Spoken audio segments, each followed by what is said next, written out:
Good morning, YouTube. My name is Mike. My channel is MDH5169. Thank you so much for stopping by the channel today.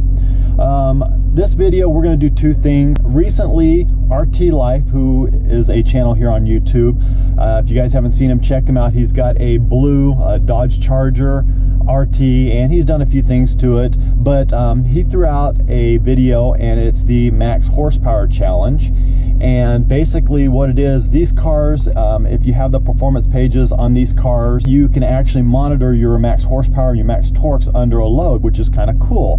I think that's one of the cool features about these cars. So he's done some performance mods and kind of shown how he's gained horsepower and torque and everything like that through these mods. And so he threw out a challenge for other people to do basically this challenge as well. And you know, what we're going to do is take it out, we're going to run it through the gears, we're going to put it under a load, and we're going to see what kind of horsepower we're making. Now this car stock makes 485 horsepower, 475 torque, so I don't expect really anything less. I figure right around there should be about right. And then at the very end, we're going to do a little Q&A session, and we'll end the video there. So if you guys are not familiar with the performance pages, I will show you really quick on my car. If you look right here, the Uconnect system, see right there, actually the last video I was watching was the Max Horsepower Challenge by RT Life. But you press on apps, and then you see performance control.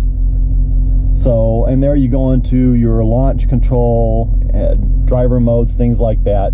But if you go to performance pages, and there you go, it comes up right here with your home screen. I went through this before, but you have your timers. So your 0 to 60, 0 to 100, 8, quarter mile, braking distance, and all that stuff. You can set your gauges up so you can watch your coolant, oil temp, oil pressure, your battery voltage, intake air temp, trans temp. You can do your G-forces, which is kind of cool, turning, stopping, acceleration. But the very last one says engine. There you go. You can see you've got your horsepower, your torque, tells you what gear you're in, mile per hour, all that good stuff. So that's what we're going to do today. We are going to go out to a nice smooth road, and we're going to step into a little bit and see if this thing is actually making the 485 horsepower that it claims to be making. So now we are heading out to find a nice smooth road, and I am wearing my Challenger specific sunglasses today, so I keep forgetting to put those on whenever I drive this car. And it's very important. I want to get a little temperature into the car, so I'm watching the gauges very closely, and we're coming up there. We're doing pretty good. The main thing is I want to find a smooth road to do this on. The only issue we might have is like the weather out, because it is rather cold today. It's about 50 out. It's very windy. Okay guys, as you can see, coolant temperature, oil temperature is up there, so everything should be pretty good. So I'm feeling pretty confident. Let's see what we can do with some horsepower and torque numbers.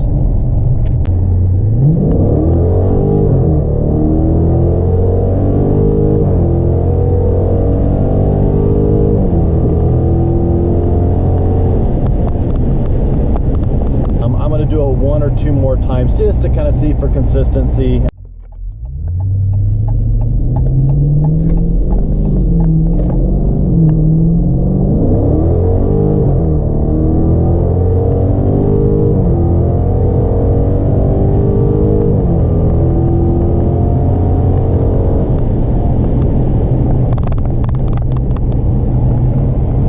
Pay more attention to like the horsepower and torque and of course the road, and don't realize how fast I am going all of a sudden.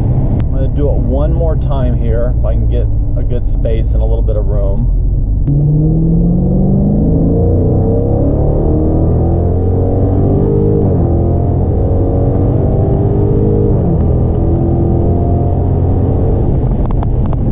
So it looks like we're like right in the 460 range.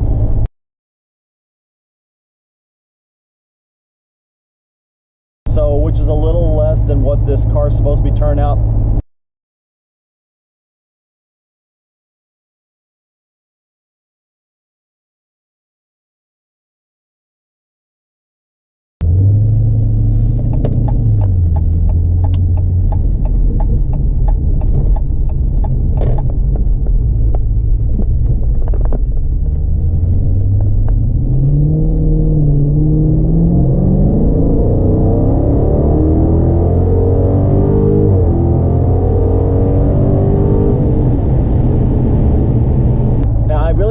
RT Life did, because like he does like a performance mod, then he goes out and he checks on this to see how much of a difference it made.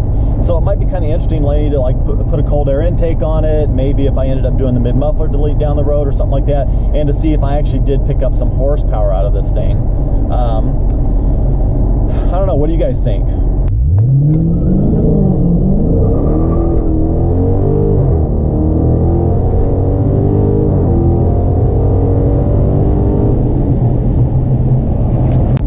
The air intake temperature is 57 degrees out.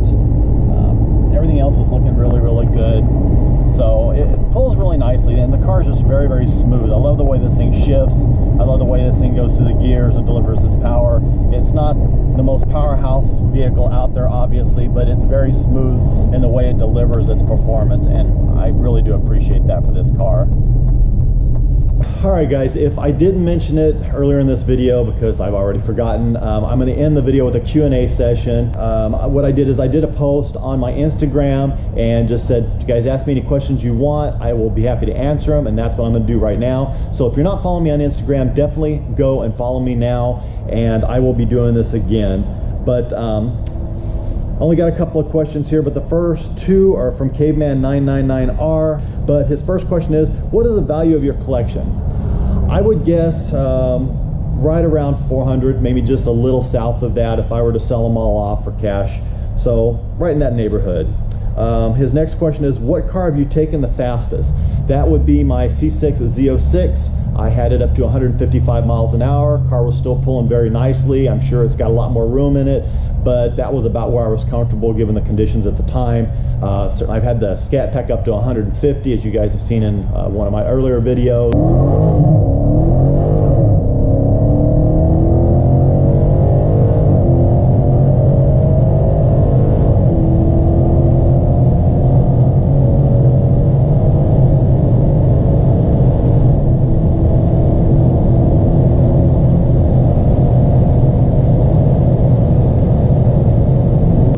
And I've done 150 and a couple other cars too, but 155 is the fastest. Let's see, Christian Car _ Cardoza 9. What is your favorite supercar, and would you see yourself owning one? Quite honestly, I don't keep up with supercars quite as much as I should. And when I think supercars, I think of like Ferraris, Lambos, McLarens, Bugattis, things like that. So I don't know a lot about them. I don't follow them that closely because, again, I don't own them and they're kind of out of my reach. But I would say right now, I do watch Street Speed 717, and he just bought a McLaren. Not really a big fan of the car as far as the looks or what have you. But then again, I've never ridden in one, I've never been up close to one, but he did do a video where he pulled it up to 200 miles an hour, and I was very impressed with the way that car pulled. It just pulled solidly right on up to 200. So I've got to say that impressed me, and if I were considering a supercar, that might be one. I've ridden in a Lambo one time. That car very much impressed me. I could not tell you what Lambo it was, but that was fun. As far as owning one, basically, because of the cost, I'd have to sell off half of my collection just to get one. To me, it's not worth it to give up that 6 or 8 cars just to get one supercar. Plus, there's just the upkeep and the maintenance and everything like that that is just crazy. So I doubt it, but then again, I might run across a good deal, a good trade one day, and you never know. Let's see. Big Willie says, beautiful garage, thank you very much. If you can only choose one car of your garage, what would it be? If I could only choose one car, if I had to get rid of everything else, the last one to go would be my 65 Chevy pickup. My dad bought that brand new in 65. I owned it since 1985. It's going to be my son someday, so that one will stay with me forever, if I have anything to say about it. There's also, I love my 67 Chevelle Super Sport. That's got some sentimental value. My 67 Shelby Cobra replica is a very cool car, and that will be one I'll probably keep. You know, there are a few cars in here that, yeah, I'd happily let go if I got the right price for it or if I got the right trade, but there are a few cars that I would definitely want to keep and would not consider selling. So let's see, that's about all for the questions. I only got a few that time, but I have gotten a couple other questions in the form of comments on the channel, and one question that kind of keeps popping up is, what do I do for a living and how do I afford my cars? Well, I actually just recently retired.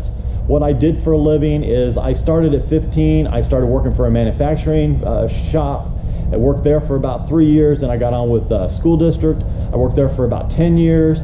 I went into my family's insurance business and did that for a couple years and decided that wasn't what I wanted to do. So I put myself through the police academy and became a deputy sheriff, and basically stayed with that county as a deputy. And then the last few years I did some other things outside of the sheriff's department, and just saw the opportunity to retire and figured it was a good time. I wanted to do it while I was still reasonably young and could enjoy life, and so that's what I do now. I enjoy life. I play with the cars, I work around my house, I've always got projects going on, and then my family has 20 acres of almonds, and so I do farm that, and that keeps me pretty busy. So that's what I do. Let's see, the last question that I have gotten from a few people is, what do I see for this channel? What do I want for this channel? And a lot of YouTubers, it's a business for them. For me, it's a hobby, so it's something I enjoy, something I choose to do because I love doing it. You know, I started this channel with the intent that I just wanted to be able to touch people, whoever was out there, whoever wanted to listen. I wanted to open the door for comments, which I do get a lot of, and I really appreciate it. I wanted to share my passion with you guys, and in turn I wanted to hear back from you and learn from you. And so that's what this channel is all about. Now, would I love to see the channel grow to 10,000 or even 100,000 subscribers? That would be amazing. Would I love to make a little income off the channel, maybe through sponsorships or monetization or what have you? Absolutely, that would be fantastic. But if it doesn't happen and this is it, I'm totally happy because I love doing this. I love hearing from you guys. I love knowing that there are 350 people that care enough to support the channel and subscribe, that when I look and see my view counts going up on videos, to know that there's, you know, whether 100 or 10,000 or whatever felt and thought enough of the video to watch it and even comment on it, that means the most to me. So for me, the channel's a success. I'm happy, I'm living the dream, and it's because of you guys. I thank you so much. I really cannot say enough how much it means to me. So with that, I'm going to wish you guys a very Merry Christmas. I don't think I'll probably upload another video prior to Christmas, so I wanted to get that out there. So I hope you're able to enjoy the holidays with your family, your friends, and whatever you end up doing, I hope you're safe. And with that, if you like the video, definitely give me a thumbs up, greatly appreciated. If you haven't already, please subscribe to the channel. I would appreciate. Comment, like, share, all that good stuff. I'll leave all my stuff in the description below. Definitely follow me on Instagram. We will do another Q&A in the not too distant future. And with that, God bless, take care, have an amazing day.